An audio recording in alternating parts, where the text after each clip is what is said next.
What's up, folks? It's late. I can't sleep. Took a nap earlier today, or I should say yesterday, because it's after 12 o'clock. So it's Friday. Hope everybody has a good Friday. So, figured I would make a video and talk to you guys. As you can see behind me, the Yz250 is still here. And I know what you're thinking. Asa, you just put a video out the other day. Bike cranked up, bike ran good. Sure did. It did. It ran great. Everything was fine. Those of you that have not seen the other videos, this bike got rebuilt. Literally from just everything inside the crank is, the bottom end is still there. Everything else up top, everything is completely new. All brand new. New cylinder, new head, valves, pistons, piston rings, everything. Valves, springs, seals, the whole 9 yards. It's all new, up top. So we get the bike together, and I gotta take it for a test drive. And the bike had no power. Like it had enough power to carry me across the yard, across the field, this, that, and the other, but it had absolutely no power whatsoever. Just, you try to give it gas, it just balls down, falls flat on its face.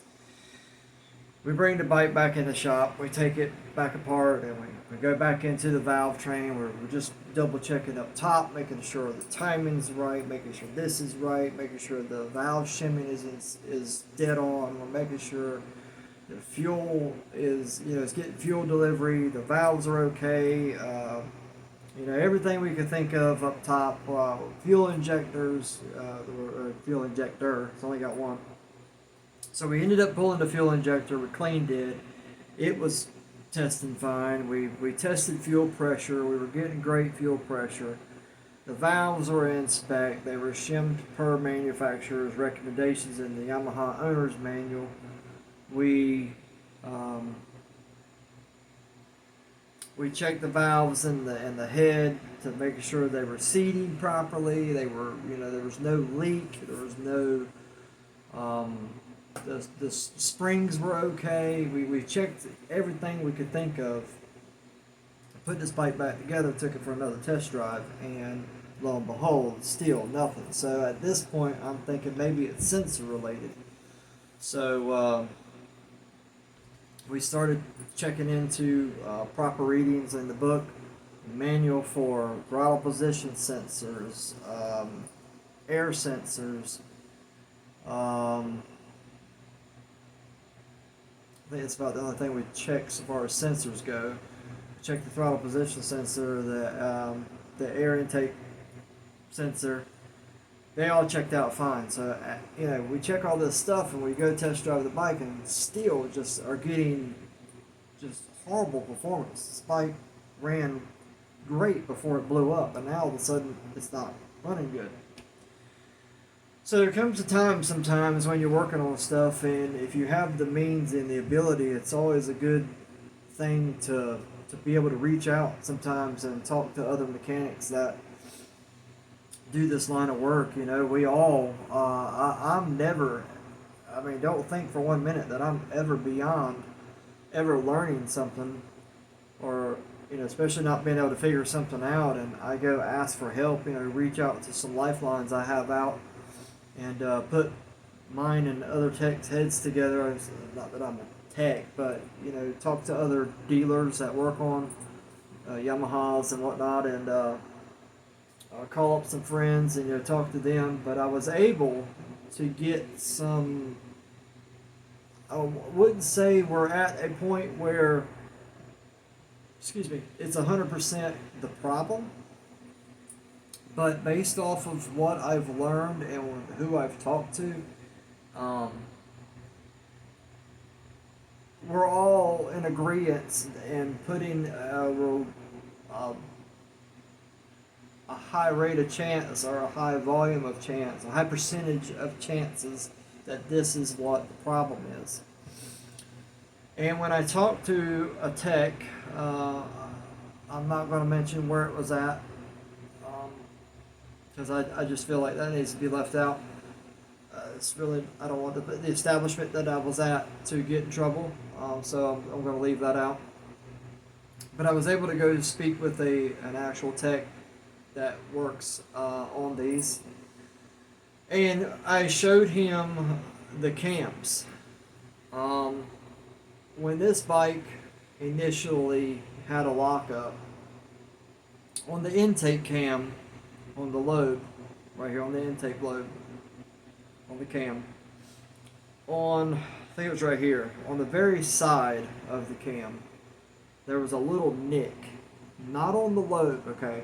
Let's understand that I'm not talking about on the actual surface of the cam lobe. I'm talking about on the side of the cam. There was a little tiny burr of metal. So I took a very small, fine file. I'm talking not nothing aggressive here that's just going to shave off meat of metal.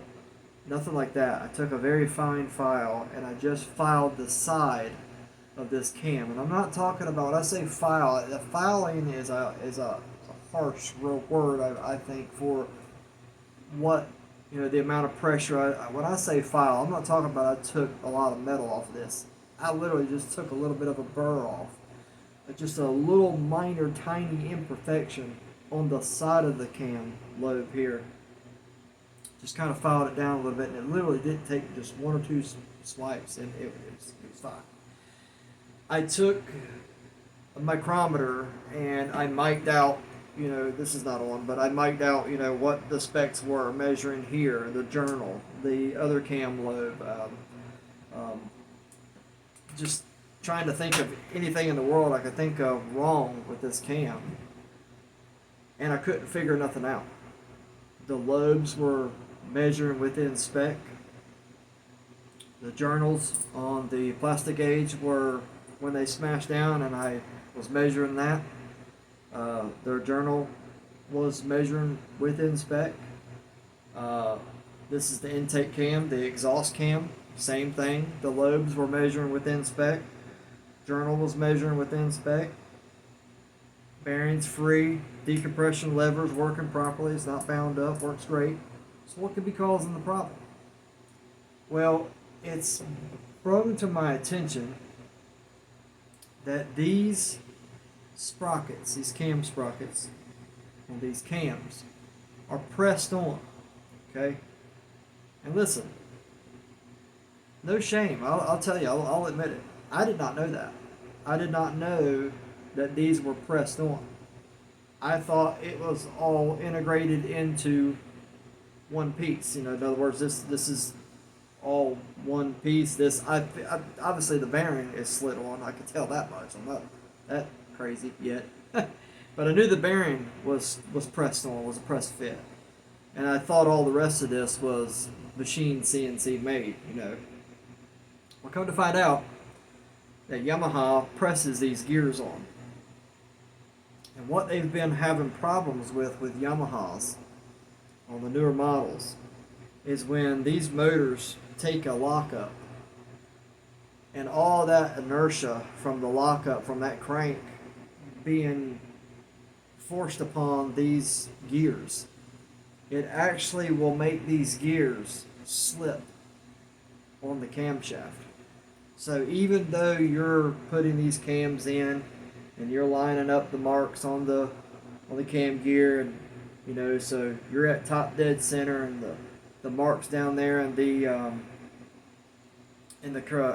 stator cover on the flywheel, the mark on the flywheel for top dead center is dead on. These marks on the cams are dead level where they're supposed to be. Everything is just spot on perfect with timing on the timing chain. Because this sprocket was slipped a little bit, either forward or backwards or whatever, and these cams are sitting in there, like that, generally when it's at top dead center, the cam lobes will be facing each other like this. And on the models that were, the exhaust was not wrapped around, the exhaust was coming out the front, well then the cam lobes would be facing like that. Relatively. But then, obviously I'm not going to be able to hold it perfect, but you get the idea. That's how they would sit into the top of the head. with a front facing exhaust, the rear facing exhaust would always sit like this. Well, since I've learned that information, I have come back and I just, what I was told from the tech was, in my defense, there's no way of knowing that. Like, there's if these gears slip, there's no way for me to look at that and go, yeah, that gear slipped. But what you can do, and what I did after I learned about these gears slipping, is I reinstalled these cams back in the head, just for experimental purposes, because I wanted to see, these, like I just got done telling you, when the cam chain is on these, okay, and the timing on these cam gears are dead on. In other words, on stock units, OEM units, fresh out of the box, these marks are put at certain locations, okay, on these cams. So these lobes should both be the same. In other words, if this one's pointing, we'll just use a 45-degree example for sake of everybody being on the same page. If the exhaust is at a 45-degree angle, the intake's going to be at a 45-degree angle, and all the timing marks should line up. Everything should be hunky-dory. Well, I noticed that after talking to the tech about these gears having a real bad problem of slipping on these, or being put out of spec on these cams, I then went back and I looked at the top end, and it was to look at the lobes before I knew about these sprockets slipping onto the cam. I wouldn't have been able to tell. What I mean by that is, I wouldn't have been able to tell that. I'm trying to say this without being so confusing. Basically, when I reinstalled these, I noticed that the cam lobes were not exactly perfect. They were, I think the intake was off, it was a little bit higher. This one was a little bit lower. But we're only talking about mere minor differences. Like, I mean, instead of them being perfect, it was off just a little bit. And I had to kind of take a double take more than once, because I thought I forget what the effect they call that. Anyway, when you stare at something so long, you start thinking that you think you're seeing things, but you're not. So I would look at it, and I'm like, man, did they not really look like those lobes are lined up, exactly the same, or am I just looking too much into it? So I would take a break and I'd come back and look. I'm like, man, that looks different. So, I guess I said all that to say this. Everybody is on board with me about it being the cam gears on either the exhaust or the intake cam, or both. When this motor locked up, it slipped the gear on the cam ever so slightly, put out of spec. That's why the motor's not running correctly. We're going to get some cams on the way, brand new, OEM. We're going to put them in, and I'm going to bring a video back and let y'all know what the prognosis was. What it did. Did it fix it? Did it not fix it? What happened? So I wanted to make a video on that because I think it was rather interesting that, sometimes when we're caught up in working on things, it's the small stuff at the end of the day that makes a difference. I never would have thought about the fact that this slipped, out of position, out of spec. I never would have thought about it.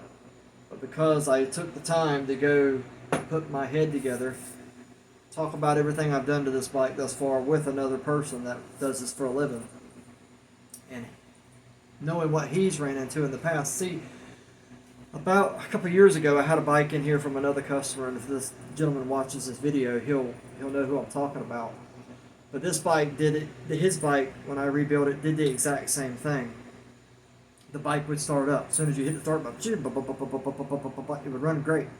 As soon as you get on the bike, you could give it gas, it just ball. It had no power whatsoever. Couldn't figure it out. They brought the bike back here. I'm double checking yet again the same thing I did with this one. Double checking everything I did. Triple checking everything I did. Could not find nothing wrong. Well, the bike ended up going to a dealership, and at first they couldn't find nothing wrong until, from what I was told, now I don't know the exact whole story of it, I'm just telling you what I was told from the dealer that the bike was taken to. Same thing. Same thing happened to that bike that's happened to this bike, more than likely. We're going to find out. We're going to find out here Saturday.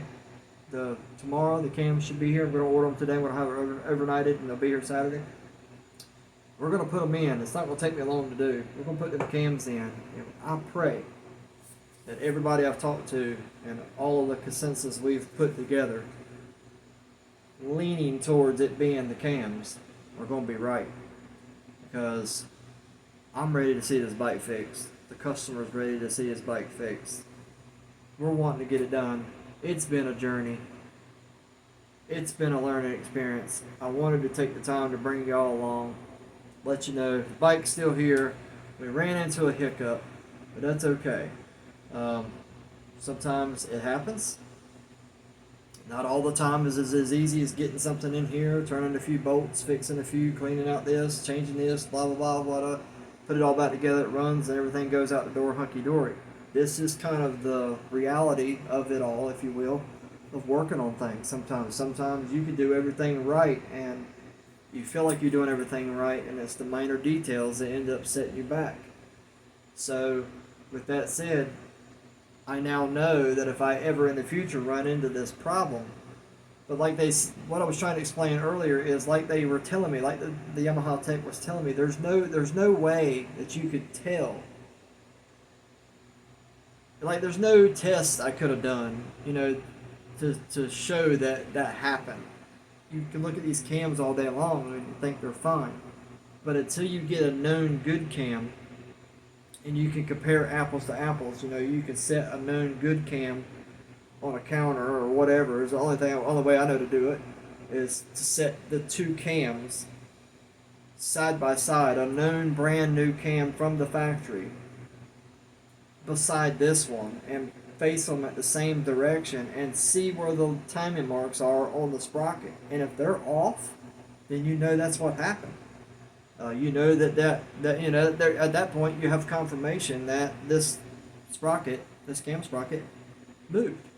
And do the same exact thing for the exhaust cam. So short of doing that, that's really the only way you're going to know. Or do like I did and install them on top of the head and see if you can see any differences of where the lobes are facing. And I got to be careful saying that because I know some models they'll be off a little bit, and that's the way they're supposed to be.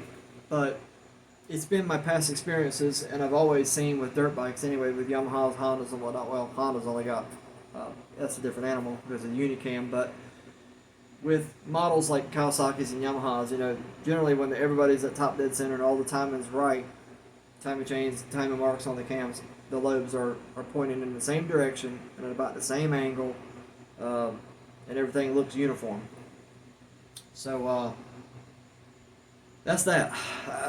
That's all. That's what I got for you. That's where I'm at so far with this bike.